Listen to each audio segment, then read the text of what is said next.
ส่วนเหตุการณ์ที่จังหวัดเชียงรายครับคนขับรถกระบะขวางรถพยาบาลสุดท้ายลงมาจะหาเรื่องกับคนในรถพยาบาลด้วยล่าสุดคนขับรถกระบะคันนี้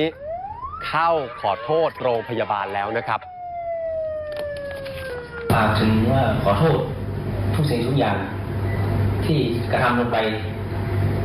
ขอให้อภัยให้ผมให้โอกาสและ